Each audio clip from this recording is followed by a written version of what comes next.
Let's engrave this 30-ounce tumbler using the xTool F1. Now I got this tumbler blank from makerflow.com and I'll put a link down in the description below so you can pick up the same one. So for this project, we are going to be using the xTool RA2 rotary, and it comes in two forms. It comes with a chuck or with rollers. I've made mine for the chuck option, but it's very easy to convert.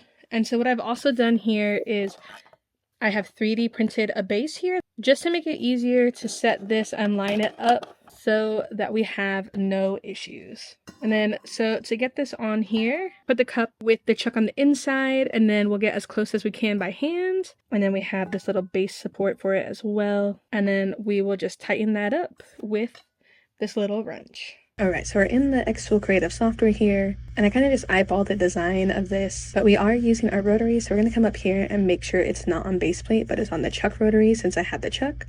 If you're using the rollers, you just click that one, and for this cup, we know the diameter is 96 millimeters, and so now we can just rotate our artwork here so that it matches our cup, and I want it to be flush with this line, so I'm going to go to my y-axis and just hit 0. And then now I know that's ready. And for this first pass here, we're going to do blue light with 80 power, 400 speed, 300 lines per centimeter because I want it to be nice and crisp. So now we can process this, and then now we can hit start.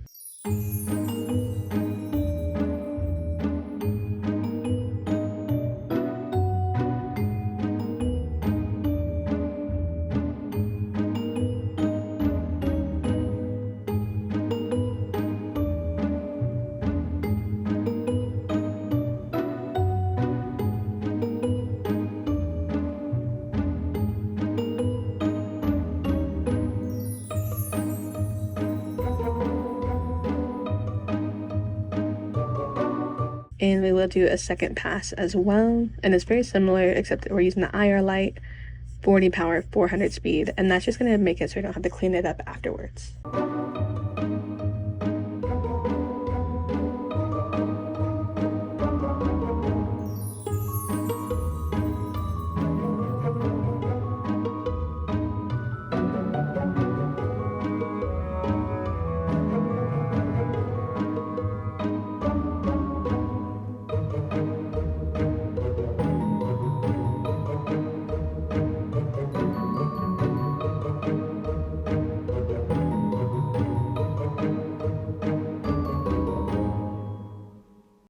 Wow, this thing looks amazing.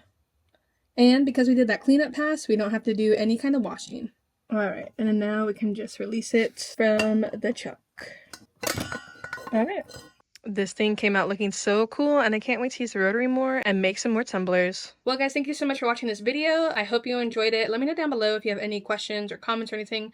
I'll be sure to get back to you. But I think this thing came out looking so good. The second cleanup pass is really clutch. And I did just get those settings straight from xTool themselves, so make sure you check out xTool because they have a great resource in their settings library. So thanks for watching guys, and I'll see you in the next one. Bye!